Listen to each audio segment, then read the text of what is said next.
En la vejez, uno va de deshonra en deshonra, y lo más inaudito es que llega a producirle un cierto placer. Carta a Gabriel Lichano, 12 de febrero de 1983. Algo se ha roto, se ha hecho añicos en mi interior. Y además los escritores en general, sobre todo en Francia, escriben hasta la muerte. Eso no tiene sentido. ¿Para qué multiplicar los libros? A mi entender, todos los escritores han escrito demasiado. Es una cuestión de obsesión. Mi obra, esta palabra me produce náuseas, nació por razones médicas, terapéuticas. Si no he hecho más que escribir el mismo libro sobre las mismas obsesiones, es porque me di cuenta de que eso me liberaba, en cierta forma. Realmente he escrito por necesidad, la literatura, la filosofía, qué sé yo cuántas cosas más, no han sido para mí más que un pretexto, el acto de escribir como terapéutica. Eso era lo esencial. No, simplemente me ha reducido. Durante toda mi vida he alimentado la extraordinaria pretensión de ser el hombre más lúcido que he conocido. Una indiscutible forma de megalomanía, pero a decir verdad, siempre he tenido la sensación de que toda la gente vivía en una ilusión, excepto yo. Estaba profundamente convencido de que no entendían nada. No se trataba de una forma de desprecio, sino simplemente de la constatación de un hecho. Todo el mundo se equivoca. La gente es ingenua. Yo me arrogaba la suerte, o la desgracia, como usted prefiera, de no equivocarme. Y por ese mismo motivo, de no participar en el fondo en nada. De interpretar una comedia destinada a los demás, sin tomar realmente parte en ella. Mi infancia fue realmente paradisíaca. El paisaje es algo esencial. Cuando se ha vivido en la montaña, el resto nos parece una mediocridad sin nombre. Allí reina una poesía primitiva. Debo reconocer que Costa Boachi tuvo para mí un papel esencial. Me iba allí y dominaba todo el pueblo. Especialmente el cementerio. El enterrador era amigo mío. Era un hombre muy simpático y sabía que lo que más me gustaba era que me dieran calaveras. Cuando enterraba a alguien, yo iba corriendo a ver si podía darme alguna. Lo que me gustaba era jugar al fútbol con ellas. Tenía debilidad por las calaveras. También me gustaba mucho ver al enterrador desenterrarlas. El día más triste de mi vida fue el día en el que mi padre me llevó en una carreta Sibiu. Nunca olvidaré ese día. Tenía la impresión de que toda mi vida se venía abajo, de que me conducían a la muerte. Nunca lo olvidaré. Y más tarde Kierkegaard. Recuerdo que en la época que yo devoraba Kierkegaard había un jardinero. La gente decía que era un poco simple. Un buen día se dirige a mí. Señorito, ¿por qué se pasa usted el día leyendo? Bueno, porque no es en los libros donde va a encontrar la verdad. No es en los libros donde hay que buscar. Me quedé mirándolo y me dije, he aquí un tipo que piensa, que ha comprendido. He leído muchísimo, es cierto. Durante toda mi vida he leído como una forma de deserción. Entrar en la filosofía, en la visión de otra persona, era una especie de huida, una forma de escapar de mí mismo. En aquella época, en mi juventud, muy a menudo. Incluso estaba convencido de que iba a convertirme en un borracho, de tanto como me gustaba el estado de inconsciencia y el orgullo de mente de los borrachos. En Rechinar, a donde regresaba durante las vacaciones, sentía gran admiración por los clásicos borrachos, los que se emborrachaban todos los días. Había uno en concreto, siempre acompañado por un violinista, que se pasaba todo el santo día silbando y cantando. Y aquí al único tipo interesante del pueblo, pensaba yo, el único que sabe arreglárselas, que ha comprendido algo en la vida. Mientras la gente del pueblo se dedicaba a su trabajo, él solo se divertía. Recibió una herencia de un tío de América y en 2 años lo dilapidó todo. No le quedó ni un solo copec. Afortunadamente tuvo la suerte de morir. Esa es, por así decirlo, la explicación más fácil. A decir verdad, la verdadera explicación, la que tiene una base en el fondo de mi ser. Está relacionada, por extraño que pueda parecer, con el malestar que siempre me ha producido el hecho de tener unos padres normales, unos padres muy convencionales. Me ha quedado grabado en la memoria el siguiente recuerdo, que se remonta a mi periodo de insomnio. Me encontraba solo en casa con mi madre invadido por una crisis repentina, me tiré sobre la cama gritando, no puedo más, no puedo más. Y mi madre, la mujer del sacerdote, me respondió, si lo hubiera sabido, habría abortado. Esto me produjo bruscamente un inmenso placer, de modo que yo no era más que un simple accidente. En esas circunstancias, ¿qué más podía esperar? Una tensión nerviosa extrema, provocada por el insomnio. Yo era una persona casi normal antes de aquello. El hecho de perder el sueño fue para mí una revelación. Entonces me di cuenta de que el sueño es algo extraordinario, que la vida solo es soportable gracias a él. Cada mañana uno empieza una nueva aventura o continúa con la misma, pero después de una interrupción. El insomnio, en cambio, suprime la inconsciencia, te obliga a aguantar durante las 24 horas la lucidez, algo que está por encima de nuestras fuerzas. Insomnio es una forma de heroísmo, porque transforma cada nuevo día en una lucha perdida de antemano. La vida solo es posible gracias al olvido. Hay que olvidar todas las noches para mantener la ilusión de que nuestra vida se renueva todas las mañanas. El insomnio te obliga a vivir la experiencia de la conciencia ininterrumpida. Entras en conflicto con todo el mundo, con la humanidad durmiente. Dejas de tener la sensación de ser un hombre como los demás, puesto que los demás viven en la inconsciencia. Entonces empiezas a desarrollar un orgullo de mente. Te dices, mi destino es diferente. Yo conozco la experiencia de la vigilia ininterrumpida. Solo el orgullo de la catástrofe, vuelve a darte valor entonces. Empiezas a cultivar el sentimiento extraordinariamente halagador de no formar parte ya de la humanidad corriente. Te sientes halagado y castigado al mismo tiempo. El orgullo que me ha acompañado durante toda mi vida, el orgullo de la lucidez, se remonta quizás a aquella época. Lo que quiero decir con esto es que no porque un hombre sea inteligente, extraordinario o incluso genial, tiene que ser forzosamente lúcido. Ahora bien, yo me había arrogado la lucidez, me había atribuido su monopolio. Actualmente ya no veo las cosas de la misma manera. Creo que en definitiva la lucidez es característica de todos los hombres desgraciados. Pero en aquella época mis insomnios suscitaban en mí la convicción de una lucidez totalmente aparte.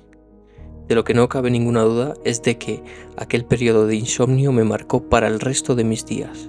Fue una experiencia terrorífica. Tenía 20 años y me pasaba noches enteras vagando por las calles de Sibiu.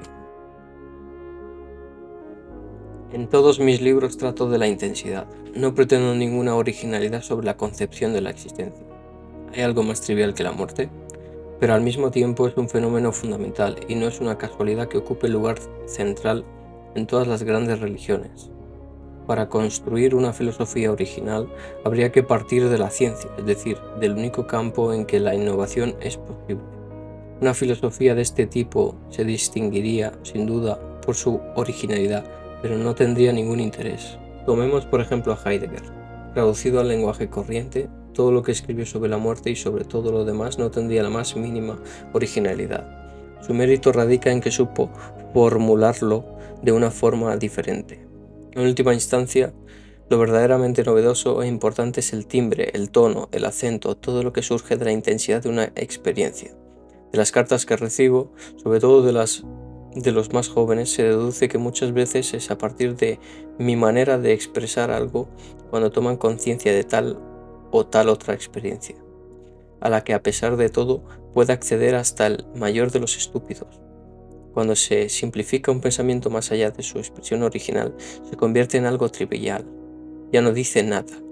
Cuando me enteré en diciembre de 1989 de que la biblioteca de las fundaciones reales había sido destruida, fue un gran golpe para mí. Durante 4 o 5 años estuve viviendo en Bucarest, en una residencia que no tenía calefacción, así que me pasaba todo el tiempo en la biblioteca. No me movía de allí. Para mí, Bucarest se me limitaba más o menos a eso. Allí leí muchísimo, sobre todo libros de filosofía alemanes. A veces venía conmigo Konstantin Neuka, no muy a menudo. La verdad, él era rico y no tenía necesidad de ir a la biblioteca. Evidentemente, también iba al Corso. Conocí a un montón de gente en aquella época, muchos de ellos hombres destacables, sobre todo fracasados. Tipos que se pasaban el día en el café arreglando el mundo. Confieso que era la gente más interesante de toda la que conocí en Bucarest. Eran tipos que no hacían nada especial en la vida, pero que poseían una inteligencia totalmente excepcional. Fue allí, naturalmente, donde conocí a Petr Czucha. Czucha no era un hombre, era un universo. Tenía momentos de inspiración y de exaltación que podían ser fácilmente interpretados como arrebatos de delirio por quienes no sabían apreciarlo. De hecho, podía decir cualquier cosa, porque carecía estrictamente de sentido práctico. Construía todo un sistema a partir de un dato cualquiera. ¿Cómo explicarlo? Era él mismo el centro de su propio pensamiento, y nunca se le ocurría preguntarse si aquello sobre lo que estaba elaborando una teoría era realizable o no. Cuando desarrollaba una idea, no tenía en cuenta ni las cosas ni a la gente. Recuerdo que el Ministerio de Economía facilitó un día al Ministerio de Defensa un informe sobre el potencial industrial del país. Bueno, pues Lucha, que en aquella época era funcionario del Ministerio de Economía, redactó un informe larguísimo, muy interesante, con un estilo filosófico que utilizaba la terminología de la escuela alemana, donde desarrollaba una especie de filosofía de la defensa. Este informe fue a parar a las manos de no recuerdo qué coronel o general. Evidentemente no lo entendió en absoluto, de tal forma que acabaron por anularlo todo. Sucha se proyectaba en la historia con la misma falta absoluta de sentido práctico. Y eso también resultaba fascinante. Él, que en la vida cotidiana era un hombre extremadamente afable, hablaba de los políticos de la época en general como si se tratase de sus rivales personales. Era una especie de duelo entre yo y ellos. Entraba en escena tan gran convicción que a fuerza de discutir sobre la historia acababa por atribuirse el papel principal. Era totalmente imposible comprender a este personaje si no se estaba dispuesto a entrar en un sistema de ilusiones y en su megalomanía. Cuando se discutía con Tsuchiya había que admitir que su yo era una especie de absoluto y aceptar que se manifestara como si acabara de ser elegido jefe del Estado o del universo. Fui alumno suyo durante varios años y lo conocí personalmente. Me di cuenta bastante pronto de que no era realmente culto. Su formación intelectual tenía bastantes lagunas. Su conocimiento no era muy extenso tampoco. Había leído mucho en su juventud en Alemania y sus clases se apoyaban sobre todo en lo que almacenó la memoria entonces. Sin embargo, el hombre tenía un encanto extraordinario. Ionescu era un gran seductor. Lo más interesante era que solo preparaba sus clases a medias. Por otro lado, dirigía un diario, y eso no le dejaba casi tiempo libre, y por tanto improvisaba mucho. Por ello, en clase, se veía obligado a hacer un enorme esfuerzo intelectual y nosotros teníamos la oportunidad de asistir en directo a la elaboración misma de su pensamiento. Este esfuerzo conseguía transmitírnoslo, de tal forma que la tensión actuaba de forma recíproca. Penetrábamos con él en el interior de un problema y avanzábamos juntos. Hay muy pocos profesores como él. Conseguía crear una gran intimidad del pensamiento. Venía de la redacción, escribía muchos artículos de prensa y sin transición. Se enfrentaba a un problema metafísico o religioso. Con mucha frecuencia nos consultaba sobre el tema que podíamos tratar en la siguiente clase. Un día, creo que fui yo quien le sugirió la idea, se puso a disertar sobre los ángeles. Al final de la clase me llevó aparte y me dijo: ¿sabes en qué no he parado de pensar mientras os hablaba de los ángeles? En si debía aceptar o no el puesto de jefe de policía. Ionescu había hecho campaña a favor del regreso a Rumanía del rey Carol II. Y una vez restablecido en el trono, inmediatamente le ofreció el cargo de ministro del Interior. Sí, sin lugar a dudas, sobre todo Mircea Eliade. Así es como pasó todo. En un principio Ionescu era el personaje más influyente después del rey, pero en un momento determinado, ignoro exactamente por qué razón, rompieron. Desde ese momento Ionescu solo tuvo una idea en la cabeza: vengarse. Así fue como empezó a apoyar a la Guardia de Hierro. La naturaleza de su compromiso era más personal que política. Pero, si bien el verdadero móvil de su actuación política era la venganza, lo cierto es que nos arrastró en su aventura personal. Socavar la autoridad del rey se había convertido en su única preocupación, y esa idea lo perdió. Finalmente pudo más que él. Era su lado aventurero lo que más me fascinaba.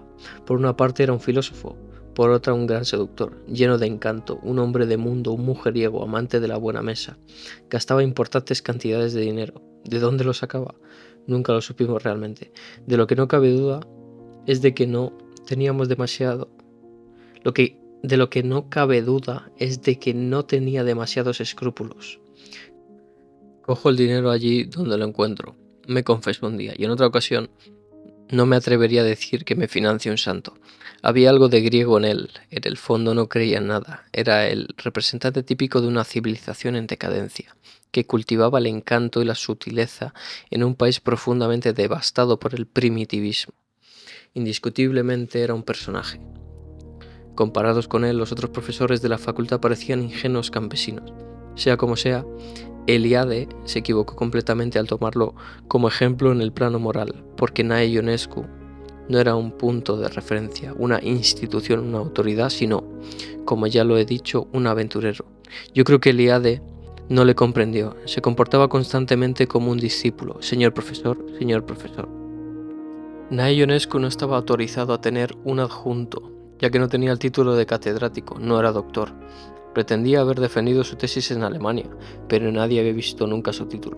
De todas formas, es algo que carece de importancia. En Alemania incluso los porteros tenían el doctorado. De lo que no cabe duda es de que todos sus colegas lo detestaban.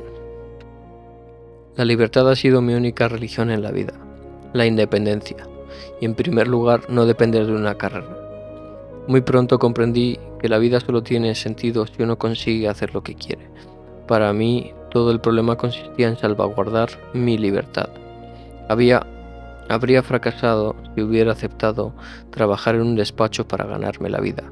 En París conocí a todo tipo de fracasados, personas muy válidas por otro lado, muy competentes, pero para quienes trabajar en un despacho fue algo nefasto. El París de antes de la guerra era la ciudad ideal para los fracasados. En concreto, los rumanos eran famosos por ello. De tal forma que hice todo lo posible para evitar la humillación de una carrera. Y la evité, pero a cambio de otras humillaciones. Preferí llevar una vida de parásito antes que ejercer un oficio. Este principio tenía para mí el valor de un dogma. Tomé conciencia de ello en cuanto llegué al extranjero. Acepté una cierta miseria solo para preservar mi libertad.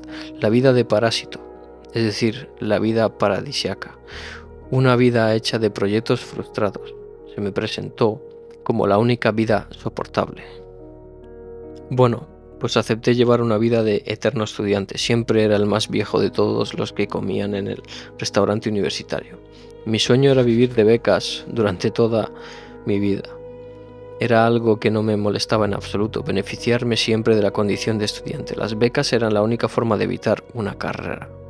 Esta idea me vino a la cabeza en Brasov, en 1936, el único año en que tuve un empleo asalariado. Fui profesor de filosofía. Fue en aquella época cuando me di cuenta de que no quería trabajar, ni siquiera 5 minutos. Lo que yo hacía nunca tenía nada que ver con el libro de texto. Me dejaba llevar por mis divagaciones. Cuando me marché de Brasov, el director del instituto cogió una borrachera de lo contento que estaba de haberse librado de mí. Mire, voy a darle algunas referencias concretas. Llegué a París antes de la guerra y hasta los 40 años estuve comiendo en el restaurante universitario. Un buen día me convocaron para decirme que existía un límite de edad fijado a los 27 años. Y yo tenía 40, pero ignoraba que existiera un límite. Estaba matriculado en la Sorbona y pensaba que podía beneficiarme de todas las ventajas de los estudiantes. Ya no tiene usted derecho, me dijeron. Yo no tenía ni idea, se lo aseguro. Tenía previsto comer en el restaurante universitario hasta el final de mi vida. Imagínese mi decepción. De golpe todos mis cálculos se vinieron abajo. Había publicado Breviario de Podredumbre y comía en la cantina. Pero ellos leyeron en la prensa algunos artículos sobre mí y se preguntaron: ¿cómo es posible que este tipo publique libros y coma en el restaurante universitario? En fin, a pesar de todo conseguí llevar una vida de estudiante, con todos los privilegios que ello comporta, hasta los 40 años. Es algo que sin duda no hubiera sido posible en Rumanía. He vivido de esta manera para ser libre, con la única intención de permanecer libre. Nunca he tenido grandes pretensiones. He renunciado a las falsas manifestaciones de orgullo y he aceptado esta situación de eterno estudiante sin sentir por ello la más mínima humillación. Es cierto que aprendí alemán en cuanto llegué a Sibiu, puesto que me alojaba en casa de 2 solteronas sajonas. Por otra parte, Sibiu fue una ciudad importante para mí desde todos los puntos de vista. Allí tenía constantemente la sensación, ¿cómo explicarlo? Estaba en mi país, aún teniendo la impresión de estar en el extranjero. Piense usted que yo venía de Rechinar, que era un pueblo primitivo, un mundo arcaico, cerrado, y de repente tenía la sensación de estar en el extranjero. Ese contraste extraordinario que viví entonces probablemente es por culpa de Sibiu, por lo que siempre me ha atraído el extranjero. Siempre acaricié la idea de conseguir una beca para marcharme al extranjero. Fue en Sibiu donde empecé mis primeras lecturas filosóficas. Iba a la biblioteca alemana. El bibliotecario era un buen tipo, un filósofo alemán autor de una decena de volúmenes. Antes de la Primera Guerra Mundial, había sido oficial del ejército austríaco y finalmente se había establecido en Sibiu. Se llamaba Rainer y éramos muy buenos amigos. Yo era el único rumano que frecuentaba la biblioteca alemana. En Sibiu viví entre dos civilizaciones, de modo que cuando llegué a Berlín con mi beca Humboldt, no tenía la sensación de encontrarme en un mundo totalmente desconocido. Voy a explicarle por qué. Sucedió lo siguiente. Mientras vivía en Alemania, vine a París a pasar un mes, y fue una revelación. En cuanto conocí París, Berlín me pareció totalmente insignificante a su lado. Regresé a Alemania, pero estaba obsesionado con París. Me dije, tengo que volver por encima de todo, tengo que conseguir una beca, de modo que empecé a hacerle la corte al director del Instituto Cultural Francés de Bucarest y acabé haciéndome amigo suyo. Dupont todavía vive. Fue él quien me envió a Francia. De hecho, me expidió aquí para el resto de mis días. Era un tipo estupendo. Me concedió una beca de 3 años y me la prorrogó incluso después de darse cuenta de que yo no tenía la más mínima intención de hacer una tesis. En aquella época recorrí Francia en bicicleta, alojándome en albergues juveniles, católicos o comunistas, donde los estudiantes se codeaban con los obreros. De este modo llegué a conocer bastante bien la opinión pública francesa, en concreto el estado de ánimo de los católicos y de los comunistas. Muy pronto comprendí que los franceses no lucharían, que se produciría una capitulación sin precedentes. Tuve el privilegio de conocer las reacciones de la izquierda y de la derecha. Nadie quería luchar, y yo les daba toda la razón. Francia se arruinó en 1914-1918. La guerra ya no tentaba a nadie, solo los ingleses lo ignoraban. Se obstinaban en enviar a París a tal o cual lord para sondear el estado de ánimo de la población. Ese lord se entrevistaba con los políticos, cenaba en los mejores restaurantes y cuando regresaba a su país declaraba: Francia está preparada, está a punto para la guerra, y cosas así. Fue entonces cuando empecé a valorar la nulidad de los políticos y los diplomáticos.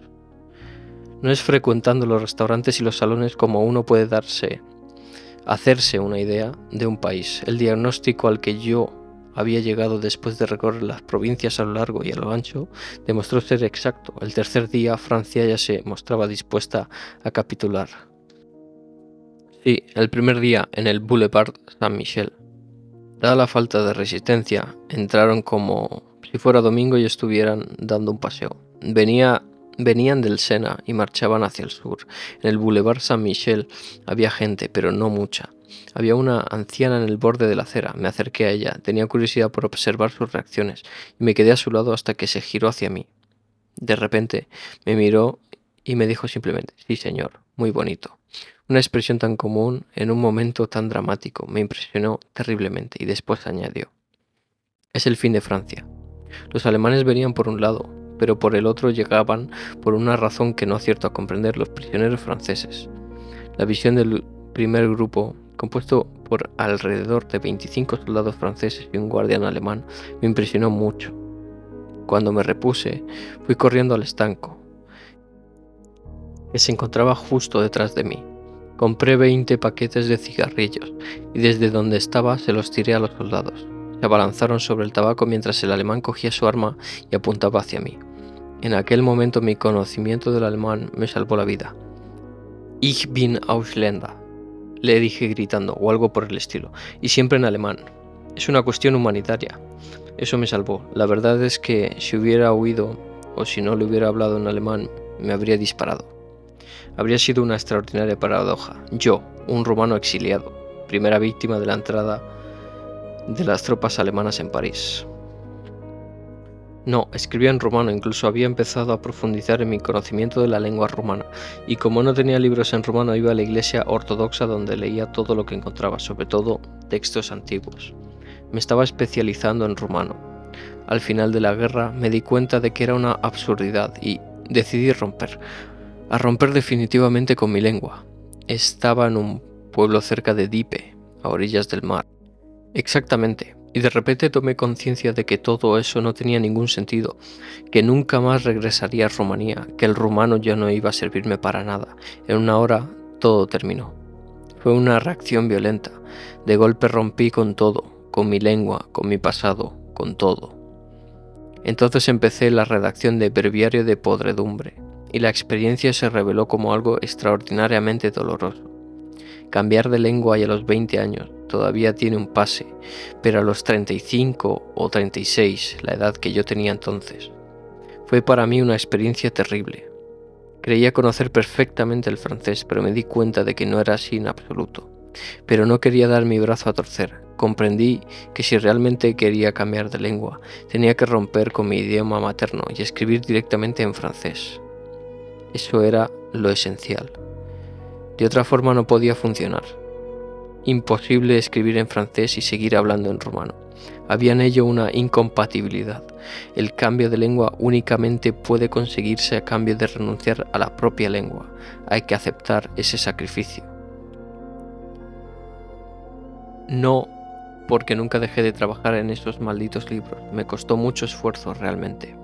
Cada uno de mis libros ha sido para mí una prueba, una aventura, un tormento. Y además, mis comienzos no fueron nada del otro mundo. Después de 3 o 4 libros publicados, solo contaba con un círculo restringido de lectores, y al fin y al cabo estaba bastante aislado. Debo decir que durante mucho tiempo fui desconocido como escritor. Los jóvenes, los estudiantes no empezaron a descubrirme hasta que empezaron a publicar mis libros en ediciones de bolsillo. Y también hay algo más. Los franceses son muy dejados. En el fondo, se trata de su lengua, pero ya no creen en ella. En cambio yo, un extranjero, me la tomaba muy en serio. Escribía cada uno de mis libros al menos 2 veces. Probablemente la gente vio la paradoja, un balcánico que había venido a su país a hacer ejercicios de estilo. Voy a decirle una cosa. En realidad yo estaba hecho para España, para la lengua española. No le ocultaré que lo que yo realmente quería era irme a España. Antes de la guerra presenté incluso una solicitud de beca en este sentido. Sí, no se sorprenda. Yo era un fanático de Santa Teresa de Ávila, y sigo siéndolo. Era una pasión casi enfermiza. Le profesaba un verdadero culto. También me gustaba como escritora. El exceso, sobre todo, me fascinaba en ella. Un exceso que tenía su origen en esa locura tan particular, inconfundible, propia de España. 2 meses antes de que estallara la guerra civil, solicité una beca en la embajada. Naturalmente no recibí respuesta alguna. En realidad, yo no quería ir a París, España. Estaba hechizado por ese país. Había leído toda la obra de Unamuno, y mi única satisfacción después de la guerra fue conocer España. Considero este viaje como el más impresionante y el más bello que he hecho en toda mi vida. Era la España de antes del turismo. El viaje duró 3 semanas. Yo viajaba en tercera clase y las condiciones de alojamiento eran de lo más rudimentarias, pero estaba absolutamente encantado. Y como fue el único viaje extraordinario que hice en mi vida, me prometí a mí mismo que no regresaría nunca a España. Pero al final regresé en 6 ocasiones y fue un error. No hubiera debido hacerlo. Las cosas conservan en mayor medida su verdad cuando las preservamos en el recuerdo. La realidad del reencuentro palidece comparada con la impresión extraordinaria del primer encuentro. Estoy dividido, como se dice. Sin duda temo perderlo al reencontrarlo. Pero España, en la época en que renegaba de Rumanía, lamentaba profundamente no ser español. España me fascinaba porque representaba el ejemplo del más prodigioso de los fracasos, que uno de los países más poderosos del mundo hubiera llegado a tal decadencia. Como usted sabe, Sartre dominaba el mundo cultural, gozaba de un enorme prestigio, era un verdadero ídolo, incluso después de que la gente se diera cuenta de hasta qué punto se había equivocado políticamente. Durante el último año de la guerra, recuerdo haber pasado todo un invierno al lado de Sartre. Hacía mucho frío y me pasaba el día en el Café Flore, en Saint-Germain-des-Prés. Y no sé por qué casualidad, casi todos los días me encontraba sentado al lado de Sartre. Nunca estuve tentado de intercambiar con él ni una sola palabra. Y Camus. Sí, nos vimos una vez. La cosa no fue nada bien.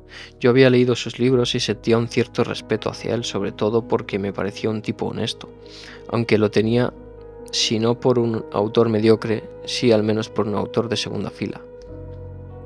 Él había leído en la editorial Gallimard el manuscrito de Breviario de Podredumbre y me dijo lo siguiente: ahora tiene que entrar usted en la circulación de las ideas. Vete a hacer puñetas, pensé. Que él se atreviera a darme a mí lecciones. Comprende, con su cultura de maestro. Había leído a algunos escritores, pero no tenía ni el más remoto indicio de cultura filosófica y me decía, ahora.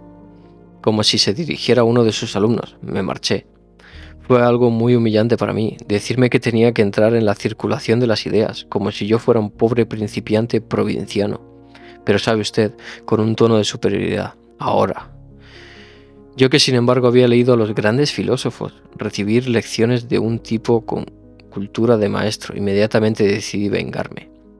Me vengué, pero no enseguida, y a decir verdad no hice nada especial, solo escribir. Al principio me comparaban a menudo con Camus.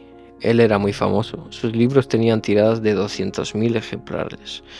Pues bien, conseguí que algunos años más tarde la crítica me desmarcara claramente de él, cosa que, habida cuenta de la celebridad de Camus, no era nada fácil. Mire usted, si puedo felicitarme de algo es de no haber tenido en cuenta la opinión de nadie. Y de hecho, este es el consejo que he dado a todos los escritores que me lo han pedido. Un hombre que no cree en sí mismo, que no tiene una fe mística en lo que tiene que hacer, en su misión, no debe meterse en la literatura. No hay que confiar en nadie, únicamente hay que creer en uno mismo. De lo contrario no vale la pena. Hay que evitar pedir consejo, consultar cualquier cosa, excepto los detalles. Esta pregunta, ¿qué debo hacer? ¿Qué debo hacer? No tiene sentido. La vida y la obra de un escritor son aventuras que debe emprender él solo. Yo recibo numerosos manuscritos, pero no sirve para nada. O se cree en uno mismo, o no se cree. Si no se cree, no tiene sentido, no vale la pena. Más vale dejarlo enseguida. Esa es una cuestión muy delicada, porque yo intenté creer y leí mucho a los grandes místicos, a quienes admiraba como escritores y como pensadores al mismo tiempo. Pero en un momento determinado tomé conciencia de que me estaba engañando, de que yo no estaba hecho para la fe. Es una fatalidad, no puedo salvarme a pesar mío. Pura y simplemente no funciona. Porque no he dejado de ser víctima de esta crisis, surgida de mi incapacidad de tener fe. Lo he intentado en muchas ocasiones, pero cada uno de mis intentos se ha saldado con un fracaso. El más estrepitoso se produjo cuando estaba en Brasov, en la época de lágrimas y de santos. Escribí este libro repleto de invectivas después de haber leído mucho sobre la historia de las religiones, los místicos, etc. El libro debía publicarse en Bucarest y un buen día el editor me llama y me dice: «Señor, su libro no va a publicarse». ¿Cómo que no va a publicarse si ya he corregido las pruebas? Solo en Rumanía pueden pasar cosas así. He leído su libro. Continúa. Y el tipógrafo me ha enseñado un pasaje. Señor, yo he hecho mi fortuna con la ayuda de Dios y no puedo publicar esto. Pero si es un libro profundamente religioso, ¿por qué no lo publica? No hay nada que hacer. Yo estaba muy triste, porque estaba a punto de marcharme a Francia. En cierto sentido sí, aunque a través de la negación. Así que me fui a Bucarest, muy deprimido, y recuerdo que me senté en el Café Corso. En un momento dado veo a un tipo al que yo conocía bastante, que había sido tipógrafo en Rusia. Al verme tan abatido me pregunta: «¿Qué te pasa?». Le explico lo ocurrido y me dice: «Escucha, yo tengo una imprenta, te lo publico, tráeme las pruebas». Tuve que coger un taxi para poderlo transportar todo. El libro se publicó cuando yo ya estaba en Francia, y prácticamente no fue distribuido. En París recibí una carta de mi madre. No tienes idea de la tristeza con la que he leído tu libro. Mientras lo escribías, tenías que haber pensado en tu padre. Le respondí que era el único libro de inspiración mística que había sido publicado en los Balcanes. No conseguí convencer a nadie, y a mis padres todavía menos que a los demás. Una mujer le dijo a mi madre, que era presidenta de las mujeres ortodoxas de la ciudad: cuando se tiene un hijo que escribe esa clase de cosas sobre Dios, una debería abstenerse de dar lecciones. Fue Eliade quien escribió las cosas más duras, pero en aquella época no me enteré de nada. No descubrí su artículo hasta hace muy poco tiempo. Ignoro en qué diario lo publicó. Era muy violento. Se preguntaba cómo podíamos seguir siendo amigos después de eso. También recibí toda clase de cartas llenas de indignación. La tentación siguió siendo constante, pero yo ya estaba demasiado profundamente contaminado por el escepticismo, desde el punto de vista teórico y también por temperamento. No hay nada que hacer, la tentación existe, pero nada más. Siempre ha existido en mí un impulso religioso, en realidad más místico que religioso. Me resulta imposible tener fe, del mismo modo que me resulta imposible no pensar en la fe. Pero la negación siempre toma ventaja. Siento como un placer negativo y perverso hacia el rechazo. Toda mi vida me he movido entre la necesidad de creer y la imposibilidad de creer. Esta es la razón por la cual siempre me han interesado tanto los seres religiosos, los santos, los que han llegado hasta el límite de su tentación. En lo que a mí respecta, he tenido que resignarme, porque decididamente no estoy hecho para creer. Mi temperamento es tal que en él la negación siempre ha sido más fuerte que la afirmación. Es mi lado demoníaco, por así decirlo. Y ese es también el motivo de que nunca haya logrado creer profundamente en algo. Me hubiera gustado, pero no he podido. No obstante, recuerda que le he hablado de la reacción indignada de Mircea Eliade ante la publicación de Lágrimas y Santos. Ahora bien, nunca he dejado de pensar que, desde el punto de vista religioso, ya era mucho más avanzado que él. Y esto desde el principio, porque para él la religión era un objeto y no una lucha, digamos, con Dios. A mi entender, Eliade nunca ha sido un ser religioso. Si lo hubiera sido, no se habría ocupado de todos los dioses. Quienes poseen una sensibilidad religiosa no se pasan la vida enumerando a los dioses, haciendo inventario. No se puede imaginar a un erudito arrodillándose. Siempre he visto en la historia de las religiones la negación misma de la religión. De eso no cabe duda. No creo equivocarme en este respecto. Sí, el tedio, la experiencia que me resulta más familiar, mi lado morboso. Esta experiencia casi romántica del tedio me ha acompañado durante toda mi vida. He viajado mucho, he visto toda Europa. Todos los lugares a donde he ido me han provocado un intenso entusiasmo. Y luego, al día siguiente, el tedio.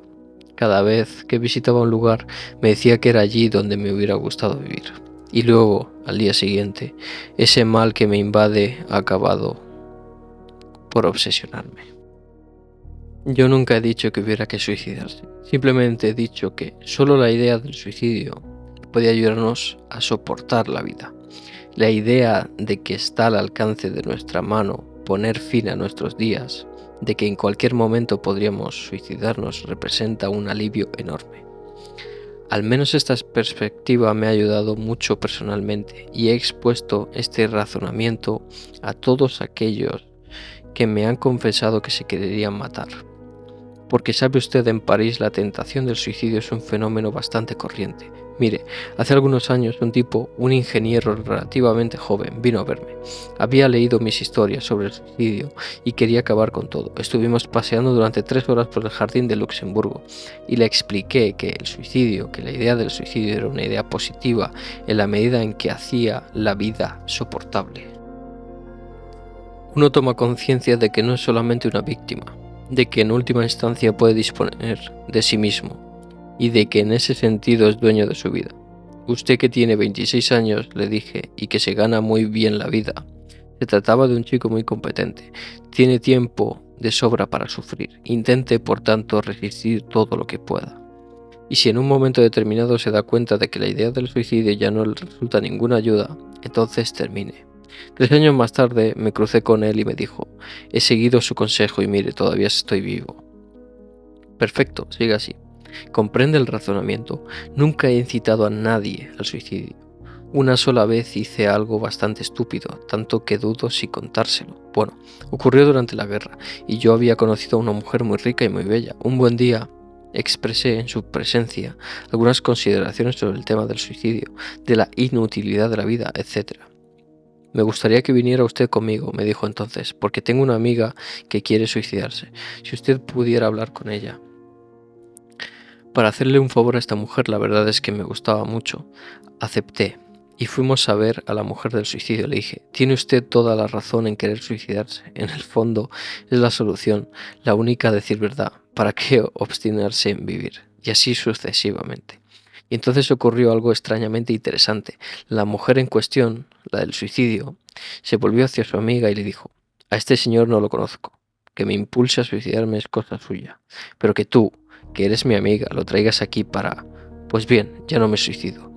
Y pase lo que pase, ha terminado nuestra amistad. En absoluto.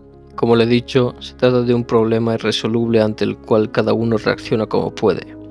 El hecho de morir se convierte en algo secundario en relación con el interés que presenta este hecho desde el punto de vista de la vida. Lo más extraordinario es que la idea de la muerte justifica cualquier actitud. Puede ser invocada y puede servir para todo. Puede justificar la eficacia y también la ineficacia. Uno igual puede pensar: ¿para qué hacer cualquier cosa? ¿Para qué luchar si de todas maneras voy a morir? O por el contrario, como tengo el tiempo contado, tengo que darme prisa en hacer algo en la vida, cueste lo que cueste.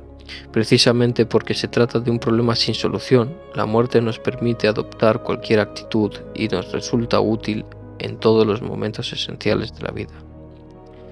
El borracho de refinar, del que le he hablado anteriormente, que durante 2 años se emborrachó de la mañana a la noche, también hablaba a su manera de la muerte, y a su manera tenía razón. La muerte es un problema infinito, que lo justifica todo.